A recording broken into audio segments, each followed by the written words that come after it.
Здравствуйте, друзья! В эфире канал Ньюрашворд. С вами я, Юрий Гемельфарб. И сегодня у нас в гостях замечательный человек. Это юрист, правозащитник, председатель Human Rights Center Ичкерия Аслан Арцуев. Добрый день, Аслан. Здравствуйте. Здравствуйте. Аслан, у меня вот какой вопрос в начале. Мы сейчас видим, что администрация Белого дома в Соединенных Штатах, она заигрывает с террористическими организациями вместо того, чтобы жестко пресечь их деятельность. Тем более мы знаем, что Хамас признан террористической организацией в Соединенных Штатах. На ваш взгляд, это слабость или тонкий расчет?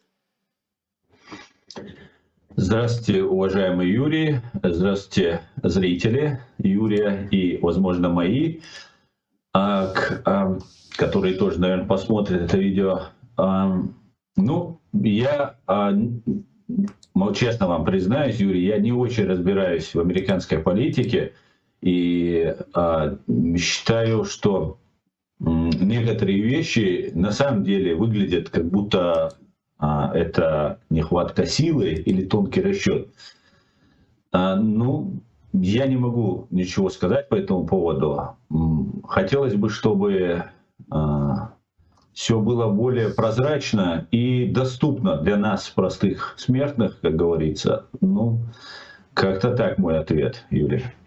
Хорошо, тогда я задам вопрос, который и вам, и мне очень близок на эту тему. Мы с вами оба родом из Советского Союза, и что такое ксенофобия, мы знаем с вами не понаслышке. Меня называли человеком на букву «Ж», вас на букву «Ч». Мы все это проходили, как говорится, плавали, знаем. Отсюда у меня вот какой вопрос. С одной стороны, мы наблюдаем рост антисемитизма и ксенофобии в Соединенных Штатах.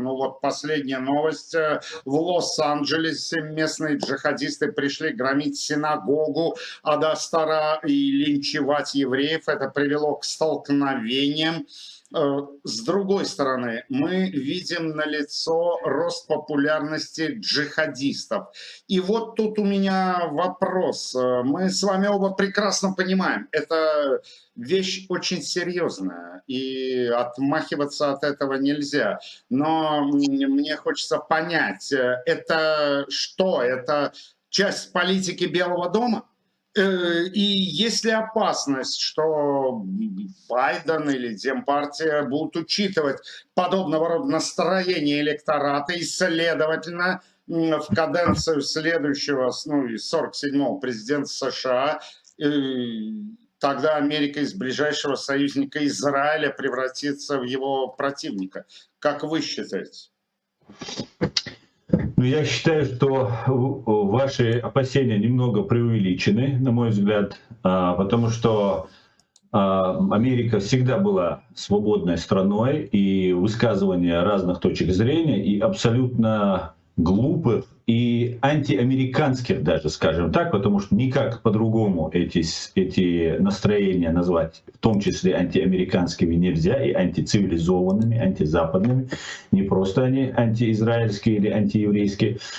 И нужно немножко, если вспомнить историю, хоть мы жили с вами в Советском Союзе, но мы помним из сообщений, как и фотографий, как студенты американских вузов носили футболки с Че Геварой и так далее, и так далее. И это правда. Он у них был героем. Студенты — это такая порода умных людей, которые еще дети, но еще и не взрослые. У них есть небольшие знания, но нету никакого опыта. И ими очень легко манипулировать, и эти, особенно молодежью, которая является максималистами по сути своей. И когда Израиль ведет законную свою борьбу по защите своих жизненных просто интересов, маленькая искра, маленькая пропаганда, небольшая пропаганда могут способствовать вот этим по вершкам набравшимся студентов поднять их на что-то, и чтобы они высказали свою точку зрения. Поэтому я считаю, что ничего в этом такого ужасного нет, но если этим занимаются преподаватели, если они их организуют, вот к Это ним я бы, правда.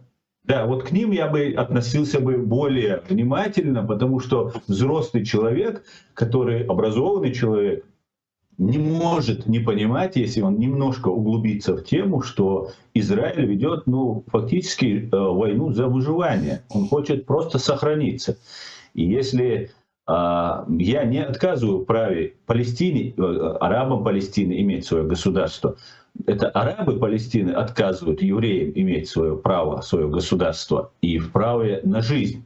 И вот вы мне присылали разные высказывания лидеров вот этих террористических образований, Правда. Хамас, которые, ну, фактически ничем не отличаются от русских империалистов или нацистских империалистов, которые жили в то время и высказывают такие вещи. Самый настоящий фашизм и нацизм. По-другому это не объяснишь. Ну, вот как-то так, Юрий. Ну и в таком случае у меня самый деликатный к вам вопрос. Вот вы упомянули о высказываниях лидеров Хамаса. Они открыто заявляют претензии на мировое господство, но мы с вами прекрасно понимаем, что и до них многие высказывали претензии на мировое господство. Ну, все это закончилось, мы знаем чем. Но у меня вопрос, а вот как вы считаете, они действительно так думают или это, условно говоря, громкие заявления на публику? Вот насколько они готовы к практической реализации подобных целей? Как вы считаете? Ну, я думаю, морально и психологически они давно к этому готовы, и я думаю, это их такие мечты. Но, знаете, Юрий, я чеченец, как вы знаете. И я чеченец, мы народ, который только что на глазах всего человечества пережили геноцид. И мы знаем, что такое просить помощи, скажем так, или же ожидать этой помощи, ждать откуда-то чудо, которое может нас спасти и как-то нам помочь. Так вот, вот эти деятели, о которых вы сейчас говорили, о которых мы сейчас упоминаем, эти люди, на мой взгляд, не являются теми, за кем они себя выдают. Это люди, политики, лицемеры, циничные очень люди. И они лгут по поводу того, что они собираются там поднять всемирный джихад, хотя поднять они мечтают. Но что у них это по-настоящему они в это верят, что вот то, что они делают, вот в этом они, конечно же, лгут. Дело в том, что когда был геноцид чеченского народа, представители Хамас, Халид Машаль такой был у них деятель, он сейчас есть, был тогда он избран лидером вот этой палестинской сектора Газа, и он на второй день прилетел в Москву, сразу же, видимо, получать инструкции и финансирование. И тут, как мы знаем, Хамас — это братья-мусульмане, есть еще такие исламские джихады, это такие самые турбо-мусульмане, такие так называемые турбо-патриоты, турбо-мусульмане. Исламские джихады, потом есть иранская, как мы знаем, партия Хизбалла, партия Аллаха, так называемая.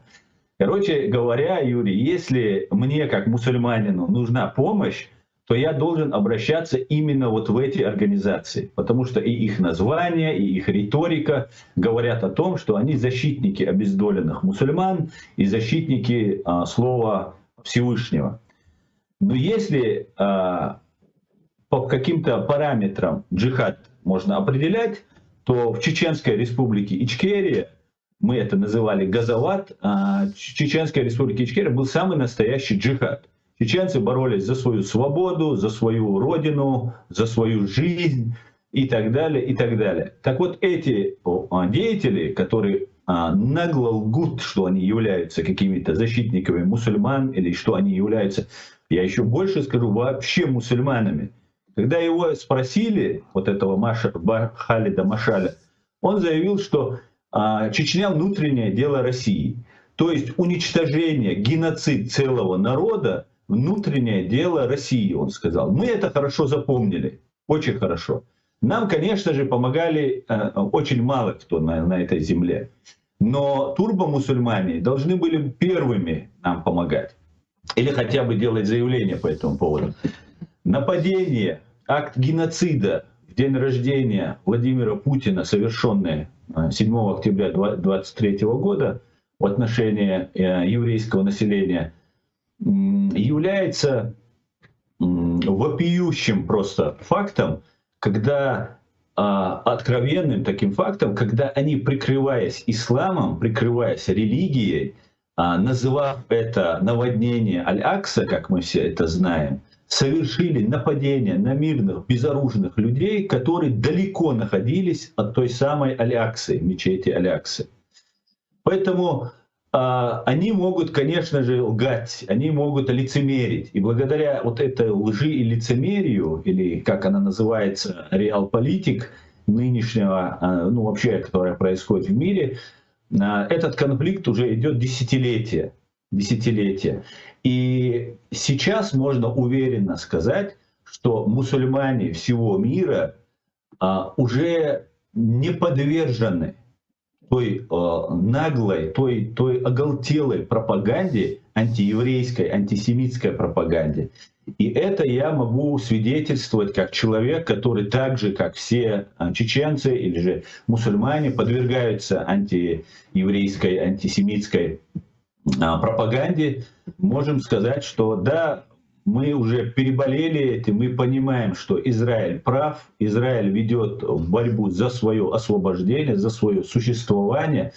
И мы, чеченцы, были немного заняты последние 30 лет, нам было не до кого, чтобы обращать на что-то внимание. Но теперь, когда мы уже начинаем снова, скажем так, после геноцида приходить в себя, мы начинаем разбираться и правильно расставлять акценты и понимать, кто есть кто. Поэтому я считаю, что вот эти деятели, которые манипулируют исламом и совершают нападения за все время, Юрий, за столько лет, мы уже 4 века воюем с Россией, против России, и последние 30 лет, вот новейшей истории мы воюем, мы не убивали ни одного безоружного ребенка или женщину. Никогда наши воины, я имею в виду, наши солдаты.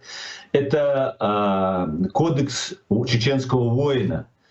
Адаты. Адаты. Совершенно верно. И ислам запрещает убивать. Мы мусульмане, и мы говорим, что нельзя убивать ни священнослужителей, ни женщин, ни детей, ни безоружных. Ислам прямо это запрещает. И за все вот это время мы никогда, вот последние 30 лет, наши воины не убивали безоружных женщин и детей. Да, кто-то погибал, когда, целенаправленно вот так идти и как в тире расстреливать, сжигать, убивать женщин, детей, этого никогда чеченцы не делали. И еще вопиющий факт заключается в том, что нам, чеченцам, предлагают поддержать террористов Хамас, которые не обратили внимания даже, можно не обязательно было присылать своих там бойцов, достаточно было просто осудить действия России и сказать, соблюдайте хотя бы международное право, а не то, что тогда сказал Халид Машаль. Поэтому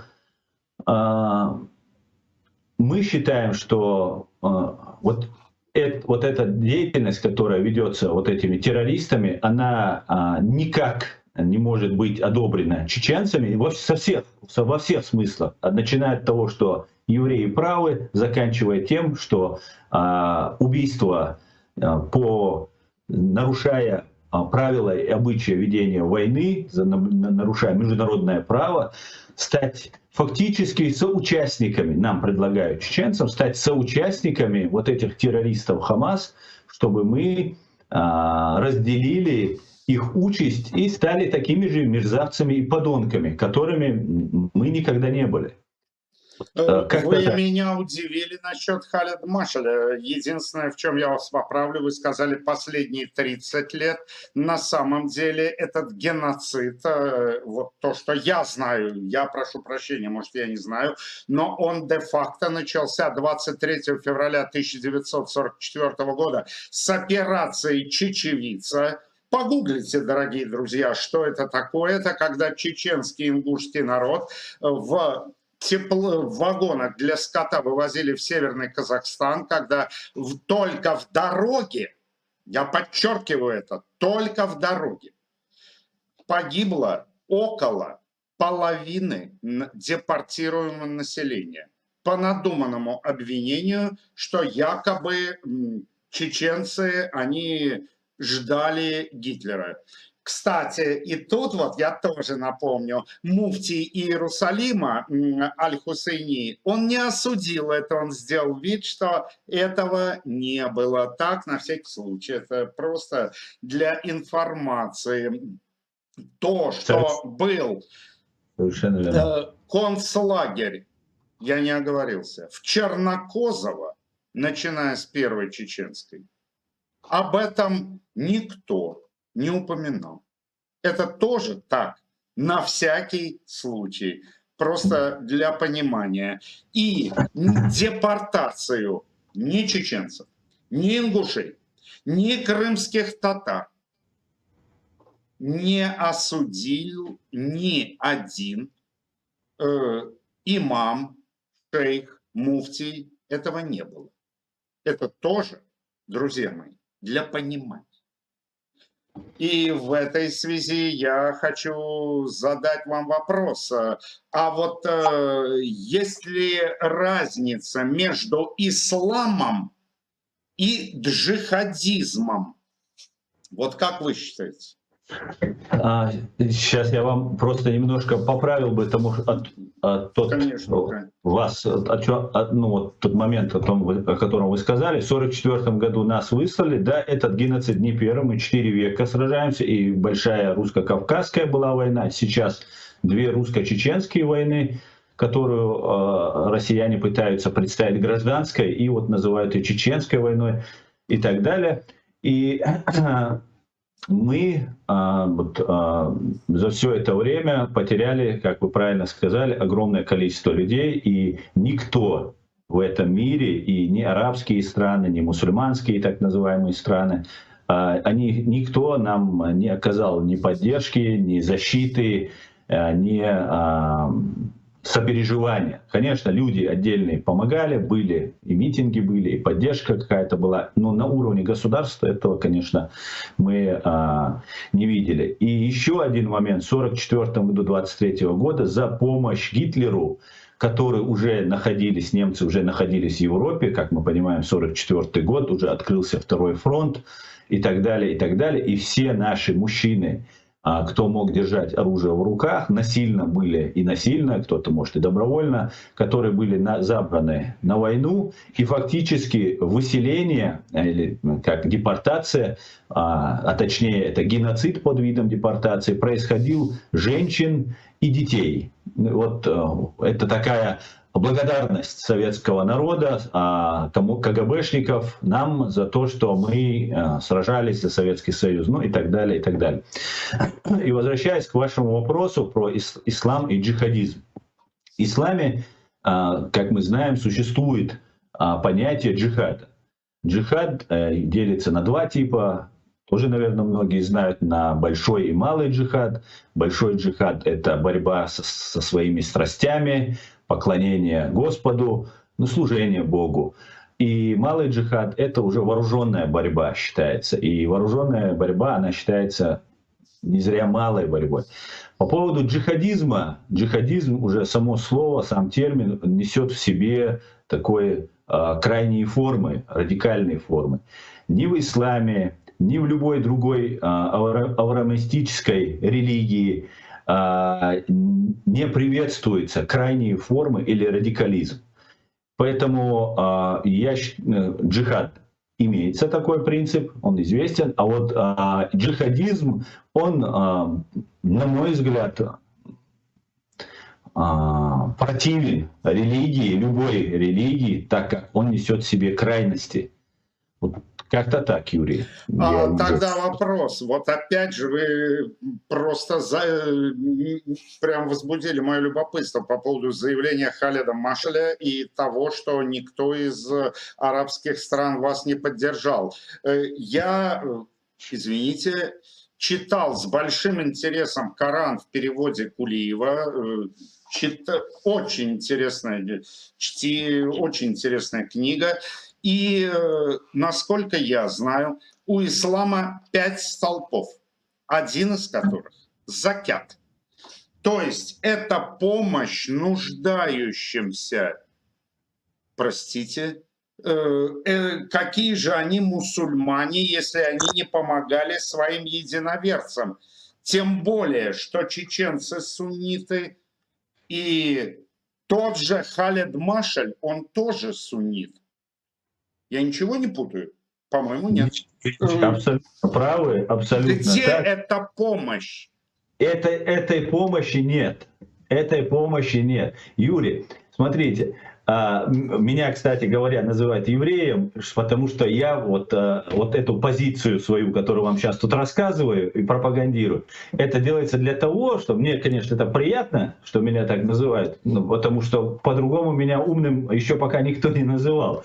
Поэтому, когда вот такие вещи говорят, но они это говорят для того, чтобы нивелировать то, что я говорю, чтобы сказать, ну это же еврей, ну, он за евреев и заступается. А на самом деле я это делаю, потому что я чеченец, а мы чеченцы за справедливость. Главное, нам нужно понять, что происходит. А вот этой информации очень недостаточно. А вот эти деятели, которые называют себя там ярыми там, мусульманами там, и так далее, или там все вот эти арабские страны, мусульманские страны, к которым мы ко всем обращались, и у нас президент, второй президент Зелимхан Индарбиев, после того, как Запад, Европа, все нас оставили один на один с людоедом в виде российского медведя, обратил свои взоры на восток. И мы пытались, искали у мусульманского, исламского мира помощи. Так вот, есть одна запись, где Индарбиев Зелимхан, по-моему, он в Турции, если я не ошибаюсь, может где-то в другой стране, арабской, по-моему, может быть, стране, выступает и говорит: я обратился к вашим королям, там, президентам, царям там, и так далее. И после того, как я тут проехал почти много арабских стран, мусульманских стран, и я вижу, это человек, который во время войны и просит помощи у этих стран. Он говорит: я вижу, что мы, чеченцы, вам должны помочь. У вас такое плохое положение, не я от вас должен получить эту помощь, а мы должны вам ее оказывать.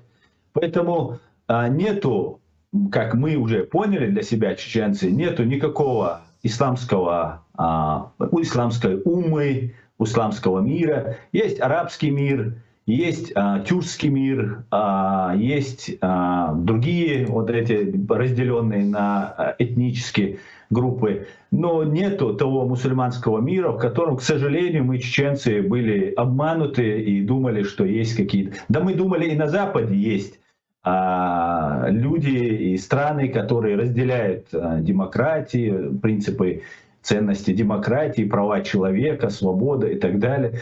И этого всего не оказалось. В арабском мире, или же так называемом мусульманском мире, и этого не оказалось, и еще больше не оказалось. Поэтому вот такая вот ситуация. И я сейчас в данный момент, и пользуясь случаем, выступая у вас, доношу до чеченцев информацию, что чеченцы, не обманывайтесь, не дайте поставить флажки, красные флажки, как пел Высоцкий, когда идет охота на волков.